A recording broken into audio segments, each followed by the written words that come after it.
Namaskar, Rakshak from NFL Masala here, where we talk about all the latest happenings in the NFL with a little bit of spice. So, as you may all know, again, my co-host Anant is not able to record today, so hopefully we get to see him pretty soon.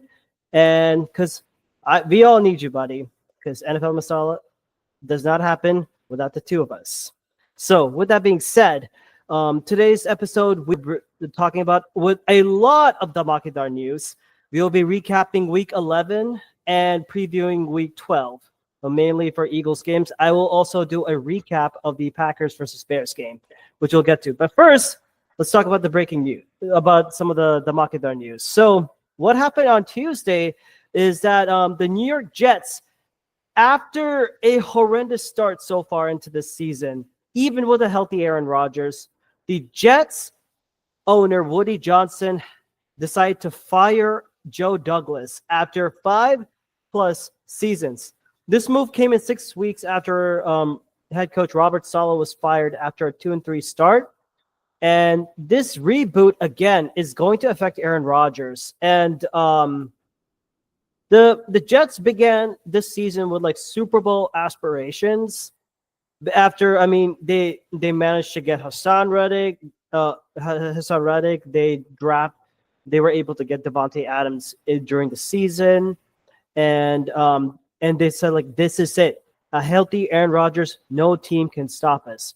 However, they are now 3-8 after blowing a super late lead on Sunday against the Indianapolis Colts, and Woody Johnson has decided to go with this move to fire Joe Douglas. And again, Douglas. Douglas's firing was not a surprise. Apparently, the team was 30-64 under stewardship, no winning seasons and no playoff appearances. But the time is kind of curious because there's 6 games left. So Joe Douglas did sign a 6-year contract in 2019. And it didn't have a contract for 2025. So this deal would have expired 6 months, which would have created long-term uncertainty. So I think right now they decide to go with the immediate search and then just fire Joe Douglas. And some of the big things was like, of course, getting the Hassan Reddick, but apparently there was a holdout on his deal because he wasn't given a proper deal until November 5th. And then they also traded for Devontae Adams and resolving a holdout. And but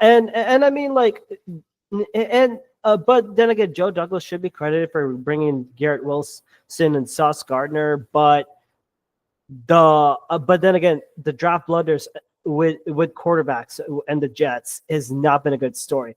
The Zach Wilson pick in 2021 after deciding to move away from Sam Darnold. And of course, getting aging talent like Tyron Smith, wide receiver Mike Williams, and now Mike Williams has been traded to the Pittsburgh Steelers. While Douglas helped rebuild the defense, which now has regressed the season since Robert Saleh's firing, they're basically bottom last in nearly every every category. Like in quarterbacks, since the start of 2019. The team's quarterback ranked last in the NFL in total QBR of 36, completion rate of 59.6, which is even less than 60%, mind you, and yards per attempt 6.3, according to ESPN research. So basically, it is going to be it's going to be a long offseason for the Jets after this season.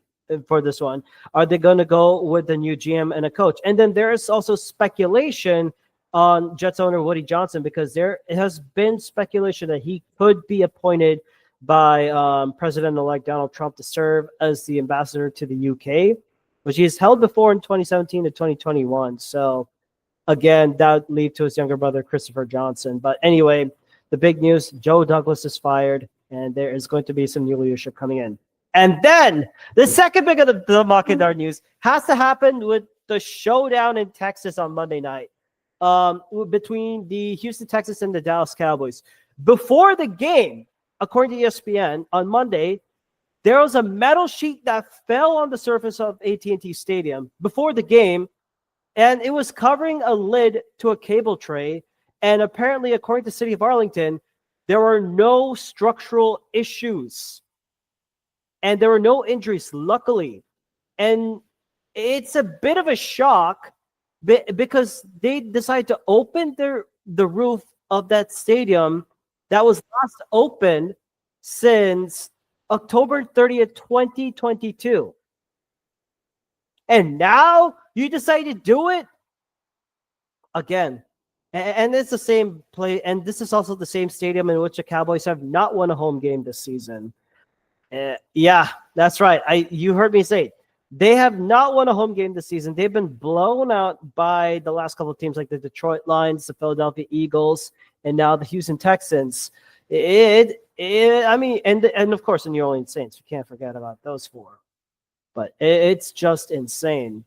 And then last but not least, we have to talk about the Damakidar news that broke today. After being benched for backup QBs in Tommy DeVito and Drew Lock, the New York Giants are granting their 2019 first-round quarterback pick in Daniel Jones his request to be released.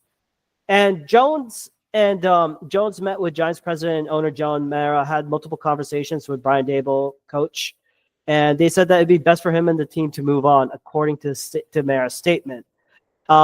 This ends a 6-year tumultuous seasons with the Giants as the franchise QB. Again, he was the number 6 pick in the 2019 draft out of Duke, 24 with a record of 22, 44, and 1, 70 touchdowns, 47 interceptions. And with this, the Giants benched Jones on Monday in favor of Tommy DeVito.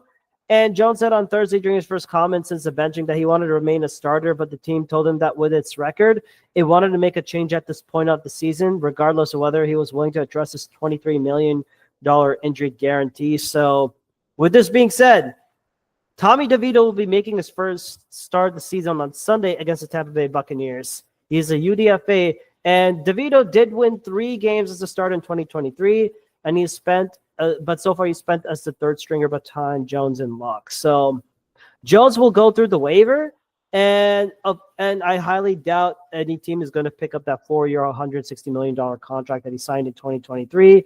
It will cost a claiming team close to $12 million for the rest of the season. So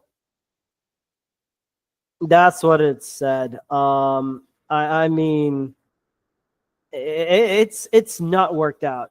And some people can say there are multiple things that went wrong with the Giants going in with Daniel Jones. I don't think, I mean, I've talked to some Eagles fans. They said that like the Giants coaching staff and the front office didn't do a good job in drafting offensive linemen. Instead, they went after defensive players. Yes, you can have a great defense, but if your offense isn't scoring, what is the use? They failed to protect Daniel Jones until very, very late. I mean, and they should have addressed offensive line in the past couple of drafts. It's good to get playmakers like Malik Neighbors and, yes, Saquon back in the day before he's now with the Eagles, but the Giants failed Daniel Jones, and it'll be very interesting to see where he goes. And from the NFL Masala family to Daniel Jones, I wish you nothing but the best in all of your future endeavors. I know that's a WWE quote. But with that being said, we are done with the Damakidar news, and we move on to the Week 11 recap of NFL Masala. But first, let's talk about the Packers for a bit, because last week I did not talk about the Packers because they were on a bye week. And with that, I do apologize, but I'll do a quick recap of this game. The final score, the Packers versus Bears, 20-19. I am reading this correctly. It was 20-19. It was a very close game for the Packers. They almost lost it to a struggling Bears team that just fired their offensive coordinator, Chin Waldron, and a struggling number 1 Heisman pick in the 2024 draft in Caleb Williams. Yes, it took at the very end was a game was the game-winning field goal blocked by Carl Brooks of the Packers. That's all it took. The Packers struggled even after scoring on their very first drive. And with this, we have to talk about this. Packers, when we're talking about the Bears, let's talk about their offense. With Thomas Brown as the interim OC, this is basically the resurgence of Caleb freaking Williams. I mean, if you want to know my shock about this game, like, I'm going to read off some stats. He was 23 for 31 with 231 yards of passing, sacked 3 times, yes, too late in the game, but they were able to have he was able to get 9 rushes of 70 rushing yards. And we've also talked about this in some cases. The best defense for any team is to have your offense on the field for a lot of time by dominating the time of possession. Yes, the goal, if you want to win games like this, you have to win the time of possession, and you also have to score. And the Bears offense did a hell of a job in controlling the ball. I mean, especially with the run game. DeAndre Swift, 14 carries for 71 yards. Of course, having that long 39 yard rush for a touchdown. Brilliant. I mean, the Packers defense was completely gashed by Caleb Williams' ability to rush and his zone read schemes. I mean, Thomas Brown was cooking plays. And if you want to talk about the passing game, like, it was pretty bad, like, for Jair Alexander to be out of the game with a knee injury. There were and of course their best targets in Roma Dunze, DJ Moore, and yes, even Cole Kmet. Keenan Allen was there at some place. Roma Dunze, the rookie out of UW, finished with 6 receptions for 65 yards. He was a major threat at, when the Bears attacked the midfield, the middle of the field area and the outsides. I was very shocked that the Packers didn't even get the blitz. I think Anant was was a little bit screaming in such a way like, why the hell are we seeing Joe Barry return? And I mean, it was just insane. And if you want to talk about this, about how bad this defense was, Chicago hadn't scored a touchdown in either of its 2 games, but Williams was responsible for driving the Bears for 2 touchdowns and a field goal on 3 straight possessions spanning halftime. That is just insane.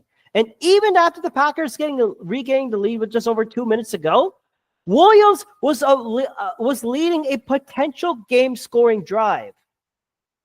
He did overcome 2 back-to-back sacks by Rashawn Gary and TJ Slayton. I mean, Roma Dunze, again, he was literally everywhere. It's a talented receiving corps. But and also I mean, like, with this part, you have to talk about the Packers offense. Yes, Packers had very limited times, but there's only so much that Jordan Love could do. After one good solid drive led by Josh Jacobs, Jordan Love finished the game with 13 for 17 of passing, 261 yards passing, 1 touchdown, 1 bad interception, 4 rushes. And he did rush for 4 rushes, 18 rushing yards, and 1 rushing touchdown. I mean, it was one crazy sequence after another crazy sequence. And I was very shocked that the Packers didn't rely a lot more on Caleb Williams. And yes, the Bears defense is underrated. They did held Josh Jacobs to 18 carries for 76 yards and a touchdown. Jordan Love had 4 rushes for 18 yards and a touchdown as well. But Emmanuel Wilson, Jaden Reed. But if you want to, but then again, there is one major problem with this Packers offense. It is attacking the red zone. There were 2 red zone. They had 2 drives that resulted in 0 points. Let's talk about this. The first try You're leading 7-3, 2nd-and-1 on the Chicago 5-yard line. You have an offensive penalty on a trick play, on a one pass play, a tackle for a loss, and then Jordan Love overthrows it to Caleb Williams that gets picked off by a Mr. Terrell Smith for 23 yards. It was just bad. I mean, although I could intend for Tucker Kraft to be on target, but if Tucker Kraft is right there, I mean, Jordan Love probably has to run it earlier, and maybe it could have worked out. Then in the fourth quarter, Packers are trailing 19-14. They're facing a 4th and goal on the 6. You're trying to risk instead of taking the point, like usually if it's kind of like early in the game in the fourth quarter, take the points. You don't need to risk a 4th and goal because you'd rather have points than not scoring any points. And if the Packers kick a field goal, it would have been 19-17. Makes it a little bit more easier. But instead, 4th and goal from the 6-yard line, Matt LaFleur says, F it. We're going to go for it to get it within 2 points. And then you try and scramble Jordan Love, and he was 2 yards short of the end zone. Why aren't you using Josh Jacobs a little bit more? But what I will give credit to the Packers was, especially in the passing play, if you wanted to talk about one man that single-handedly saved this team on the Packers side, that was wide receiver Christian Watson. 4 targets, 4 catches for 150 yards. He was responsible for a huge basically a 40-yard throw from Jordan Love on the Packers game-winning drive. 40-yard pass to Jordan Love. From Jordan Love to Christian Watson. He's untouched, gets back up and gains another 20 yards to get it into the Chicago red zone. That is awareness. This is how the Packers are so good, especially with Christian Watson, Jaden Reed, Romeo Doubs. I mean, even with this lineup, it is so damn beautiful to see. But then again, at the end of the game, if I have any flowers to give, I would give it to Rich Bisaccia, the special teams head coach, the special teams coordinator of the Packers, on setting his special teams to make the biggest play of the game. Carl Brooks with blocking Kyrie Santos on a 46-yard field goal try. That was just beautiful to see, because this was a weekend in which kickers were failing on everything. We saw Justin Tucker miss 2 crucial field goals. We saw Chris Boswell from the Steelers make 6 field goals and helping the Steelers beat the Ravens. You saw Brandon Aubrey of the Cowboys miss a field goal for some odd reason against the Texans. I mean, he made a 64-yarder, but then Mike McCarthy says he'll accept the penalty, and then they failed to score on that drive at the Houston red zone. And not just that. If you look at Sunday night's game, Bengals versus Chargers, you had Evan McPherson miss 2 crucial field goals, 6 points. But now leads me into this game, which was a Thursday night football game between the Philadelphia Eagles and the Washington Commanders. This was an NFC East battle. The winner would basically lead the NFC East with bragging rights. And it was not a pretty game, in my point of view. Not a pretty game for the offense, but a damn impressive game by the defense. It was ugly. And there are games in which you have to win ugly and you have to win dominantly, I think. I think that's the word. But let's talk about it. Offensive-wise, again, we have seen this before from the Eagles. Another slow first half for Jalen Hurts. 18 for 28, passing 221 yards. But he did have 10 rushes, 39 yards of rushing, and of course, 1 rushing touchdown via the tush push. I did notice throughout the game, there were targets that he could have hit early, but he's still throwing late. And you have to give a little bit of credit to the Commanders' defense, especially when they had Benjamin St. Juste and Mike Sainer still. I was listening to this couple of days ago from the Ringer Philly special with Sheil Kapadia, hosted by Sheil Kapadia, and another episode of Eagles Pinpool Network, led by on one recap or the film review with Shane Haff and Johnny Page, both from Bleeding Green Nation, SB Nation's page for the Philadelphia Eagles. I mean, but the biggest thing for Jalen Hurts, he had a turnover-free game, and it does help the offense for sure. But then again, we've seen this from the Eagles so far from this bye week. They tend to have a big knack of overcoming slow starts, but we are waiting for the day that he plays a complete game. You need to throw it faster.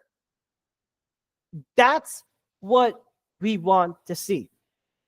And with this, I want to share with this part. I am going to share my screen.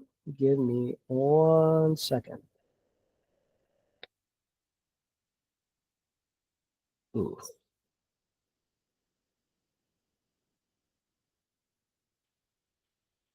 All right. On this page, this is a great stats by Shane Haff, and this is noted from Next Gen, I believe from Next Gen Sport, from Next Gen Stats. So Jalen Hurts' passing yards from the Eagles' victory, he has had a time to throw of 3 seconds and an average depth of target of 5.7 yards, completion percentage rate of -3.4, EPA per play, explosive, almost like an explosive play of 0.2. In the second half, he was 8 for 9, passing for 129 yards with a CPOE of 7.5%. So as you're seeing from this area, especially, against the Commanders, he was mainly, he mainly targeted a lot of checkdowns, mainly from Mr. Saquon Barkley himself, and then I was very surprised to see like AJ Brown and Devontae Smith getting some target shares, but then again, this was a passing game that we Eagles fans wanted to see, but it didn't occur. And if you want, excuse me, and if you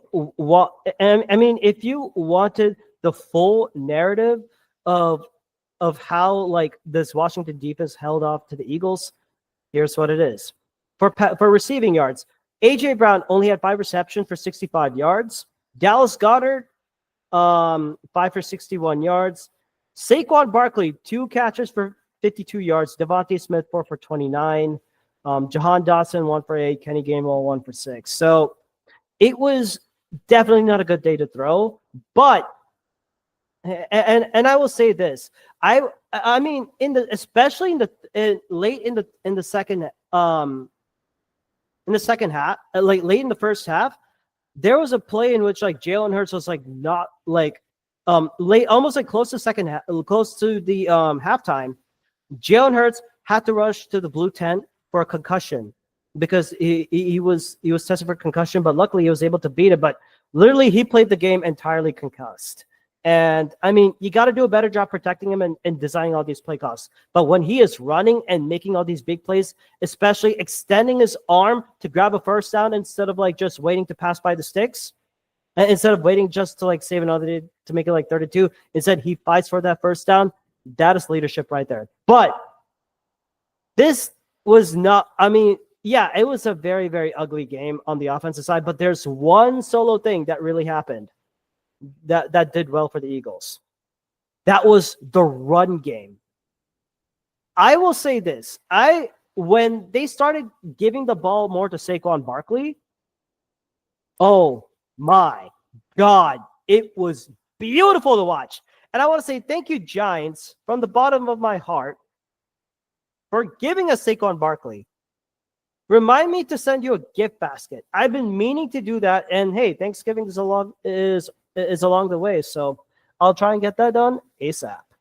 And I mean, he had 26 rushes, 146 yards, 2 touchdowns, along with 2 catches for 52 yards. And if you want to talk about some crazy stats, according to Dave Zangaro, Saquon Barkley, he had over 20.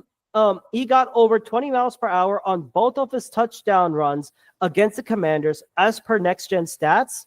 He had 6 runs over 20 miles per hour this season, which is most of the NFL. And one thing you have to say, you have to give this Eagles offensive line credit for Saquon to find success, especially with Lane Johnson. Like some moves, you see Lane Johnson coming in, belting it, and you see Cam Jurgens pancaking guys to the ground. I think this is something that Jeff Saturday would love to showcase, like on ESPN when he talks about his pancake segment. I mean, this will make offensive line people happy. And I mean, and if you want to talk about how this, it's just insane with Saquon Barkley. And I mean, to be honest, Saquon was sleeping a little bit in this game, but you have to give credit to also give credit to Kenny Gainwell. He had 4 carries for 41 yards in this game. When he was making I believe he had like 2 or 3 consecutive rushes of 10 plus yards. That gave enough momentum to set up the Eagles' first touchdown in the 4th quarter. And if you want to talk about 4th quarter parts, the scorecard, Washington had 8 points compared to the Eagles' 20 points. And I would say by halftime, there was and throughout the entire game, there was one big issue, which was special teams. We saw Jake Elliott. I think Jake Elliott may have some case of the yips. He was 2 for 4 on field goals, and he missed 1 extra point. So basically, he lost 7 points in this game. And at the end, if they scored points, it would have been like, I don't know, something like 10-33 or something like that. But again, special teams is a bit of a concern with Jake.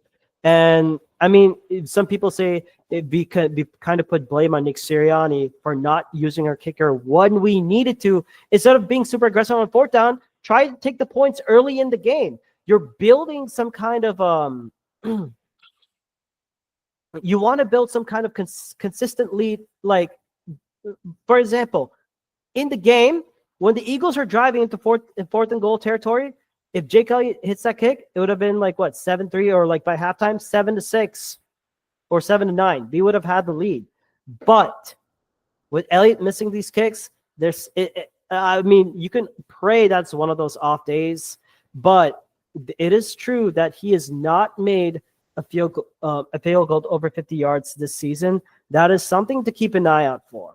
And I mean, we'll have to wait and see.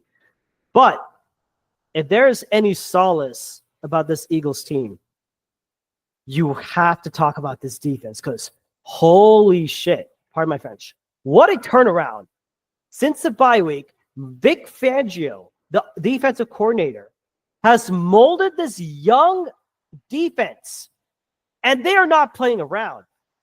Yes, they did allow the Commanders to score a touchdown on like literally like their first drive. No, on their second drive, thanks to like a combination. I mean, with Brees Robinson and on the Brees Robinson touchdown run, but after allowing that touchdown, the defense settled in and they shut down this offense. They held Jaden Daniels 22 for 32 of passing, 191 yards, 1 touchdown, 1 interception, and he was sacked 3 times. You got to give credit to Josh Sweat, Brandon Graham, and Nolan Smith for making those sacks, 1 each. And Brandon Graham, are you sure this is his last year in this retirement year? Because he has been playing his pants off, even with limited snaps. I mean, it's been damn good. And also with I also just noticed like Nolan Smith, who we all projected like, oh my god, like last year we expected Nolan Smith to come off like from the edge, like going all out and getting at least like 5 or 10 sacks, but instead he only had like 1 sack last season. So far, he's dialed up to 3 sacks, and even with limited snaps, he's been playing a lot of good football. And hey, give credit to Jalen Carter as well. The box score doesn't do justice, but he had 7 total tackles, completely disruptive. And I'll talk about this one key play. And with this, let me read off some stats for you on this one. The Commanders were 26.4, we're averaging 28.4 points per game and 377 yards per game. Vic Fangio's defense held this team to a season-low 18 and 264 yards. This is according to Brandon Lee Gouton of Bleeding Green Nation, the SB Nation site for the Philadelphia Eagles. I mean, if you want to talk about huge turnarounds, you got to give Vic Fangio his flowers. And I mean, the way that the Eagles defense played this game, I saw, how do I say this politely? You'd literally turn Jaden Daniels, who he was responsible for the Hail Mary play against the Bears a couple of weeks ago. You turned him into to check down Jaden, meaning he was only throwing to his running backs in Austin Eckler and Brian Robinson Jr. and Zach Ertz, ex-Eagle, and Tom Tremble, I think. I have to pull up the box score because I have to remember the other tight end's name. And Johnny Bates. Bah, it was so bad. Like, you didn't even hear anything from Scary Terry McLaurin, 1 catch for 10 yards. Olamide Zaccheaus, 1 catch for 10 yards. And Noah Brown, 1 for 4. De'Ami Brown, 1 for 4. Jeremy Nichols, 1 for 1. And Luke McCaffrey, 0 for 0. Do you want to know the crazy thing about this? Is because we actually have a secondary. Holy crap. Quinyon Mitchell. You call it a so-called rookie year for him? He is literally a god. He's literally a god find. So thank you, Howie Roseman, for addressing the corner position, which was so needed from last year.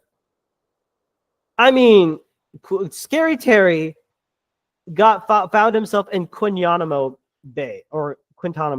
That's what they're calling him now.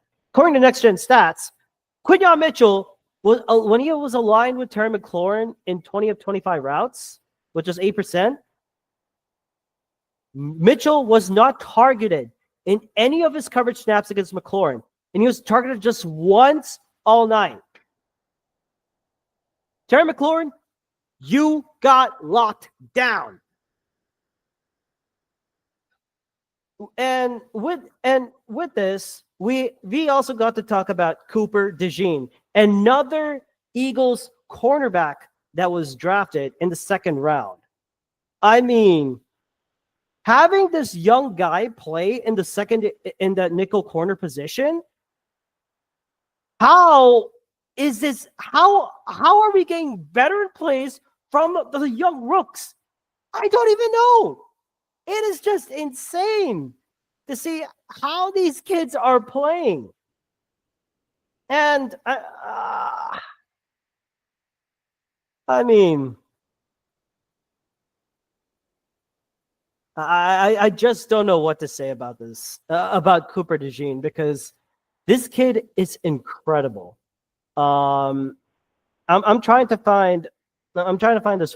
I mean, not only did Cooper DeJean, not only did Cooper DeJean had some good passes defended, he had like some decent punt returns, but luckily Britton Covey will be coming back, so he could just focus on secondary. And I mean, if you want to talk about something huge, let's talk about the linebackers.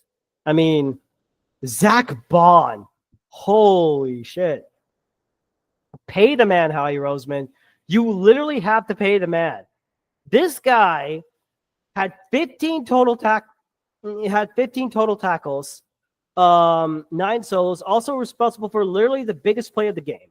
So this is on a 4th and 1 versus Jaden Commanders are marching in. The score is 12-10.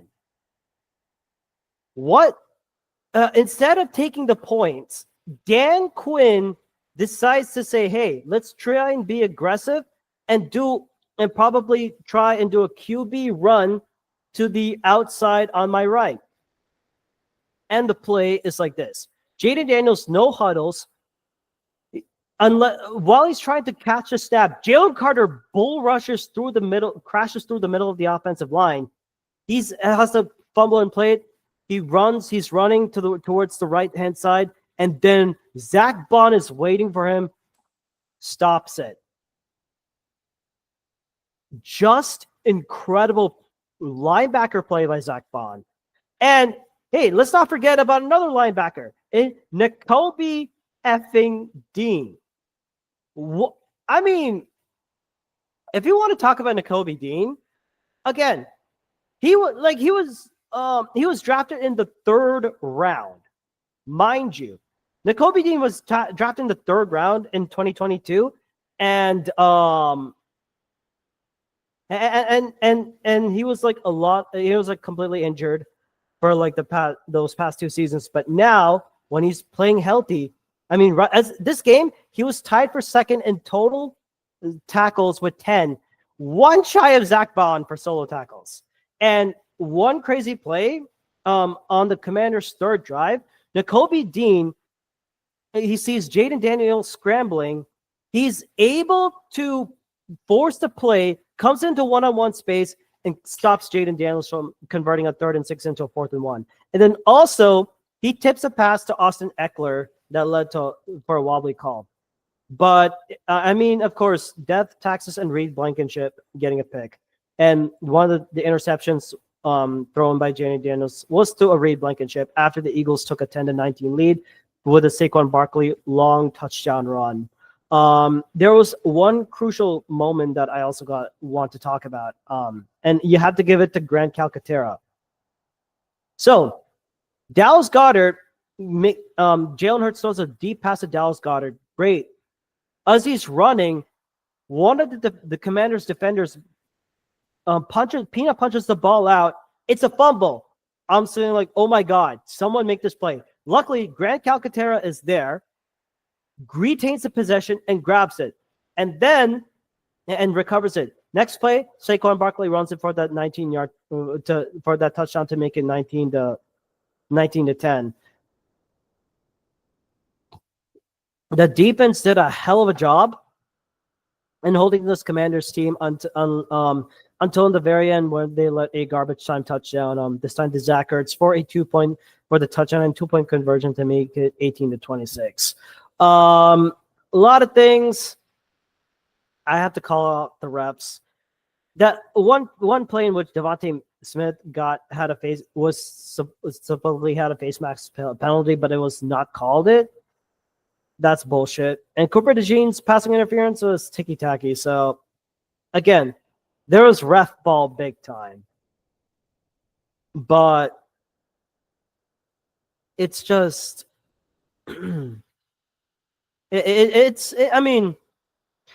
could have been one of those clean games, but you knew coming into hand that there are times that you have to play ugly, but you got to do a better job in passing. And Jalen Hurts having the concussion, not too good. But with that being said, the Eagles are able to pull off the win. They go 8-2 with the lead in the NFC East, and technically, they're now number 2 in the NFC rankings when it comes to playoffs, because that will play really, really huge. Because now, other than the Lions, who are dominating at a 9-1 spot, Eagles are 8-2. So it's like the Eagles have to keep on winning their games, and they have to play smart, because now is the moment where they separate those Super Bowl contenders to pretenders, which now I can proudly say we move on from week 11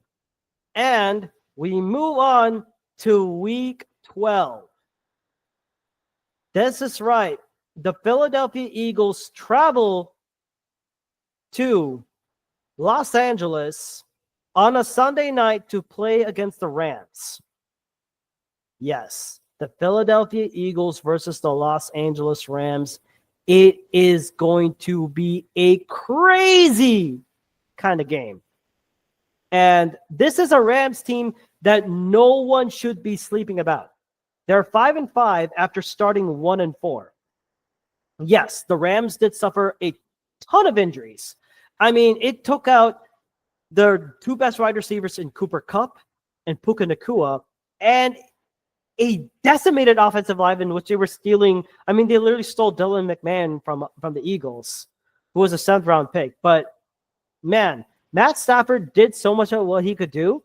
The Rams were able to get back by playing, but with getting healthier. When Puka Nacua and Cooper Kupp came against the return against the Vikings, best game from Matt Stafford, throw 4 touchdown passes.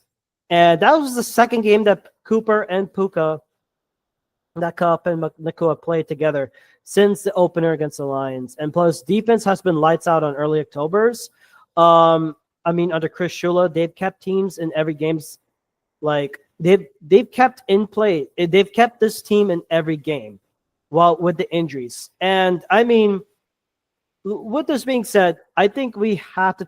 This is a no joke team of the Rams. Like, they're fighting for a potential playoff spot, and they will play this Philadelphia Eagles team very hard and very scrappy. So it is imperative. It is super damn important that the Philadelphia Eagles take this Rams teams not too lightly. With this being said, let's talk about some matchups. The Eagles' offensive line against the Rams' defense. If you want to look at the Rams' defense altogether, you have to look at the rookies in Jared Verse, who is heavily favored to win Defensive Rookie of the Year, and he's developing to be a game wrecker. After Aaron Donald's left, the thing is Byron Young, defensive tackle, going to take over. But no, they have studs in Kobe Turner, his Jared Verse's rookie teammate from Florida State, Braden Fisk with him. They themselves had themselves a game against the Patriots. I mean, if I wanted to, yes, this is a game in which Matt Stafford easily tore apart this Patriots team. I mean, you also have to look at they had Cooper Kupp and Puka Nacua back, and the Patriots do not have that much of a defensive of an offensive line in which, again, Braden Fisk and Kobe Turner, Jared Verse, and Byron Young, they just took over. I mean, Kobe Turner did recover a Braden Fisk strip sack against Drake May. Less than 90 seconds to play later in the game for LA to take the 14-7 lead. And and of course, Michael Holket of the Rams outside linebacker, he's actually played some pretty good special teams.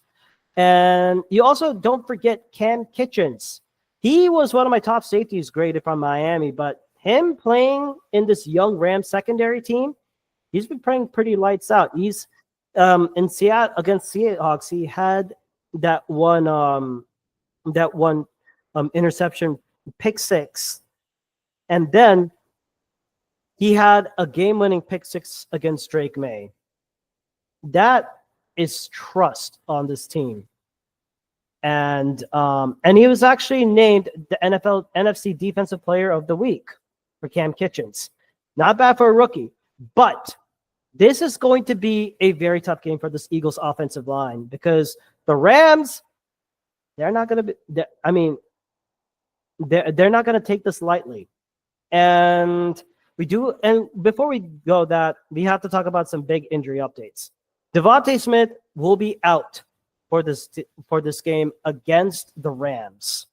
And that poses a big problem for Jalen Hurts because I've seen that he's been relying a lot on excuse me. I think Jalen Hurts has been relying a lot more on AJ Brown and Devontae Smith sometimes for those big plays. But there's something that they can do about it.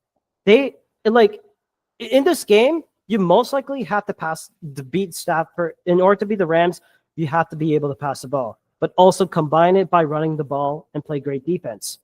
And the best way you can stop this Rams blitzing scheme by Chris Shula, bring in, you have to try and you got to feed Saquon. The Eagles' offensive line will definitely have a super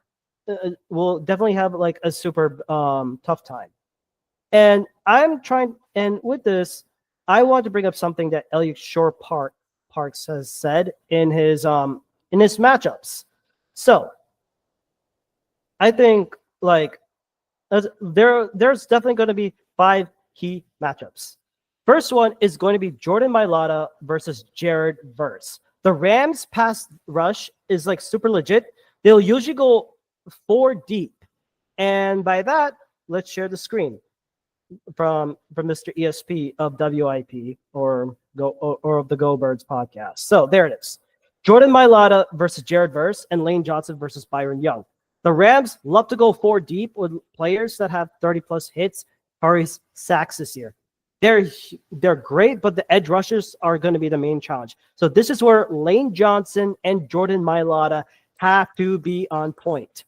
And one thing, and if I'm going to say this, like Mailata versus Verse, I think this is where Mailata is good with power, but against speed, he's a bit weak. So maybe with Devontae Smith being out, there could be times in which the Eagles may have to use a little bit of, we would like to see a little bit more pre-snap motion. What the Eagles can also try and do is bring in more 12 personnel or 2 tight end sets. Because there's I got this note from Bill Colarulo. The LA Rams ranked 28th in receiving yards per game allowed to tight ends this season, especially with Devontae Smith being out for this game. This could be a big game for Dallas Goedert and Grant Calcaterra, because if there's one weakness that the Eagles can try and exploit against the Rams, it is the Rams secondary. Yes, I get that Cam Kitchens has been playing extremely well, but if you look at their, but let's take a deeper look. You're looking at Darius Williams, Quinn Lake, Cam Curl, Josh Wallace. I believe that is the weakness. If you can beat them in the passing game, like especially deep bombs to AJ Brown, or even using more on 12 or more 2 tight end sets, using a lot of mesh concepts and mesh crossers. I would also like to see more of try and get Saquon in those wheel routes. Remember, Saquon has been undefeated in wheel routes so far. Try and use that, and also Saquon can catch. And the Eagles are able to score early, get touchdowns, and control the clock. That's a good defense as well, because that gives less time for Matt Stafford to throw all day. Now, there are a couple of matchups that I also like as well. Cooper Kupp versus Cooper DeJean. The battle of the Coopers. And it depends upon because Cooper Kupp and Puka Nacua can literally line up anywhere on the field. No. Let's go back to the offense for a bit. So what I've also saw from the Commanders-Eagles game, the Commanders use something called a pony, mostly like a pony set or pony mode. Basically, is you have 2 linebackers. You have 2 running backs. In this case, they had Austin Eckler and Brian Robinson Jr. Maybe in this game, you could try and use Kenny Gainwell on Saquon Barkley. Keep that defense guessing. And for Jalen Hurts, again, quick passes, hot routes have to be dialed in. Go under center and use a lot more pre-snap motion. You got to get more targets for Goddard and Calcaterra. And it opens up the lane for AJ Brown, and now with Jahan Dotson, Anai Smith, and Johnny Wilson. Because that weakness is the Rams secondary. If they're able to exploit it and attack early and get those points, and Jalen Hurts is able to take care of the ball, that's good. The Eagles have to overcome such slow starts to order to beat a great quarterback like Matt Stafford to beat teams like them. Because this Rams team is scrappy as hell. Now, on the defensive side, this is going to be the game between Vic Fangio and Sean McVay. You have to find a way to stop Matt Stafford's passing attack. Because now with Cooper Kupp and Puka Nacua being back, it's the biggest thing. Yes, the Eagles are currently leading the NFL with the defense with the best of allowing only 273.1 yards per game. They're second versus the pass, only allowing 173.3 yards per game. Seventh versus the rush, 99.9 yards per game rushing. This Rams offense has been averaging 24.8 points per game, 370.3 yards per game since Puka Nacua came back on week 8, along with Cooper Kupp. Now, if you look at, so far, if you look at their week 11 matchup against the Pats, Nacua had 9 targets, 123 yards, and 1 touchdown, especially, I believe, a 50 or 60-yard bomb. Cooper Kupp, 10 targets, 106 yards, and 2 touchdowns. But don't forget that I believe that's DeMarcus Robinson, when he caught that one deep Hail Mary bomb from Matt Stafford for the game-winning overtime play against the Seattle Seahawks. And one thing Matt Stafford loves to do, he loves to send.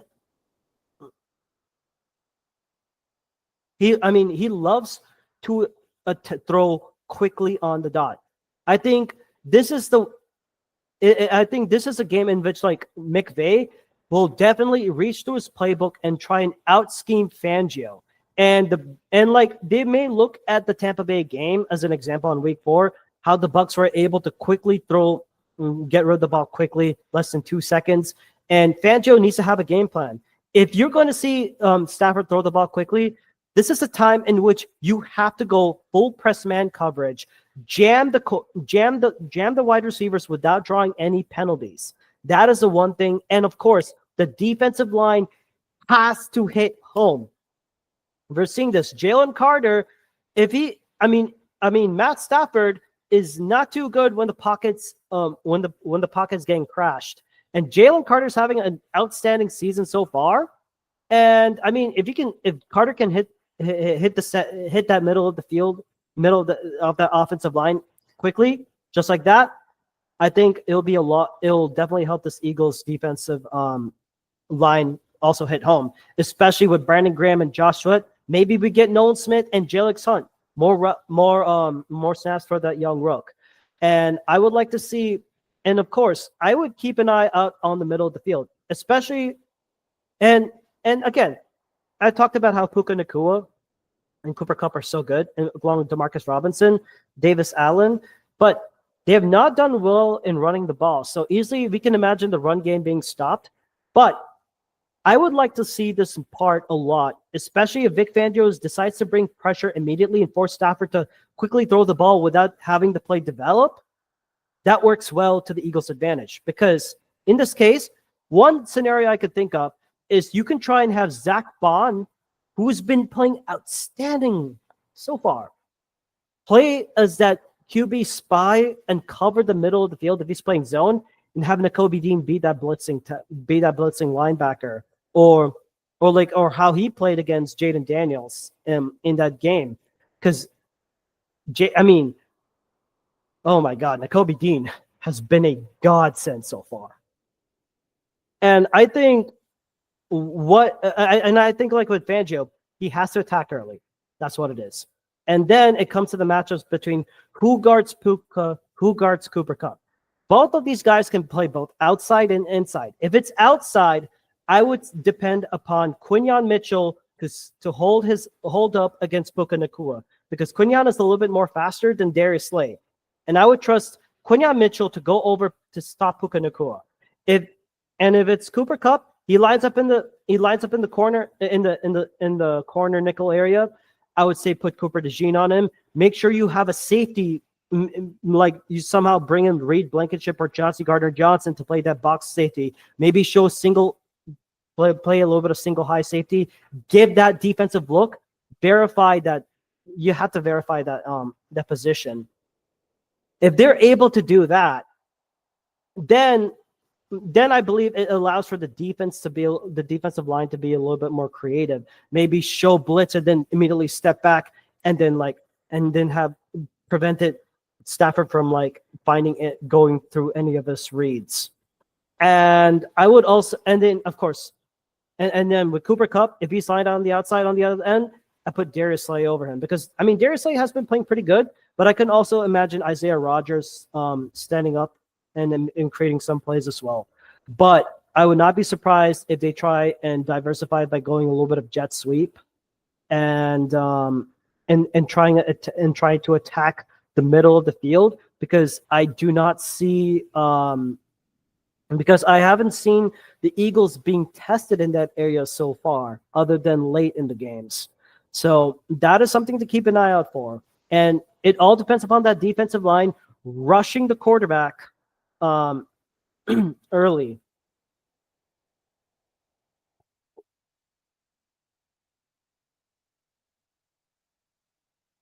And also, I would think like in this game, and also another big update is that Bryce Hupp will be undergoing a procedure in his arm, on his wrist, which means he'll be on IR and he'll be unable to play for 4 weeks.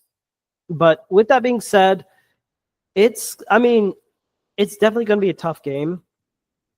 It's all based on matchups and how Vic Fangio can out-scheme Sean McVay and have his defense ready to play, and how Nick Sirianni can just allow Kellen Moore to coach this game and have Jalen Hurts have a no turnover game. That is all the Eagles need to do. And with this being said, I have the Eagles winning this game 24-20. It's going to be a very tight game, one possession game, because the Rams will definitely score. They will find ways. I mean, Sean McVay will definitely get some plays.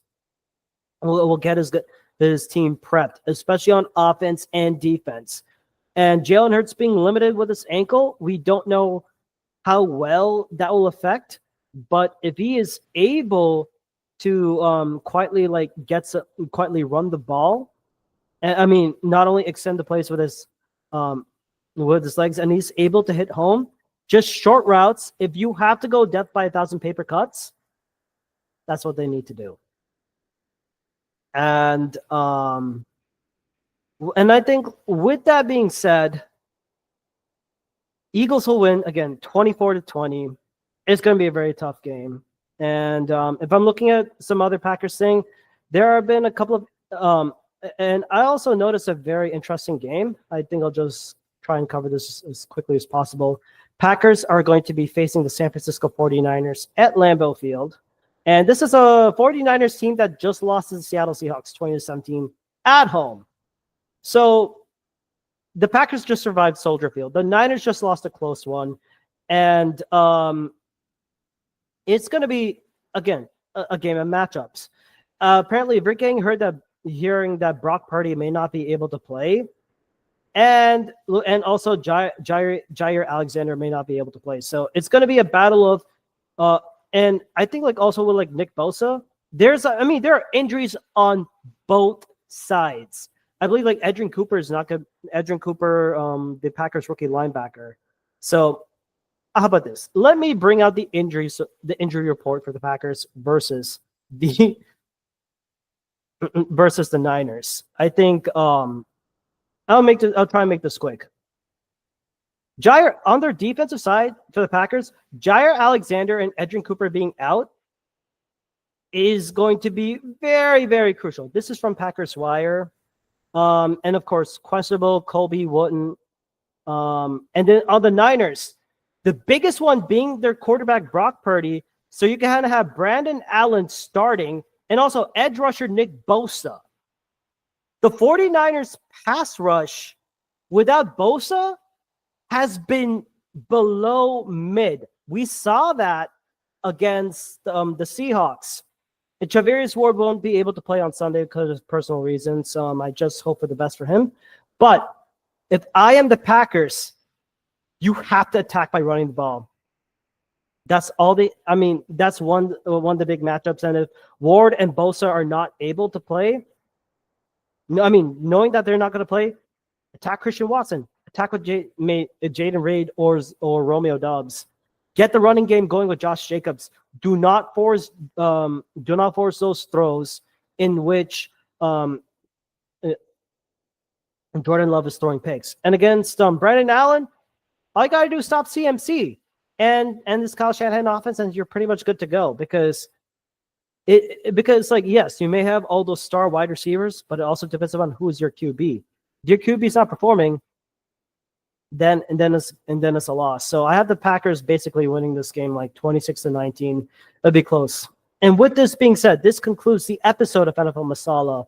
If you like our content, please make sure to check us out on our following platforms: Google, Spotify, iTunes, Pocket Cast, and yes, Season 3 is officially on YouTube. If you have any questions, please send us.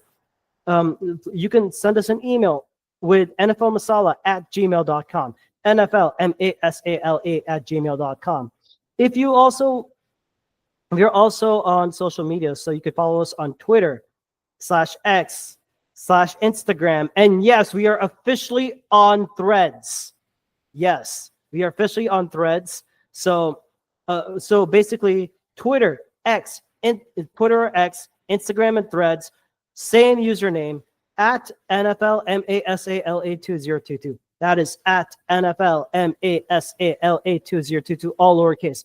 And with that being said, thank you all for tuning into NFL Masala. And to all my Eagles brethren, fly, Eagles, fly. Take care and have a good night.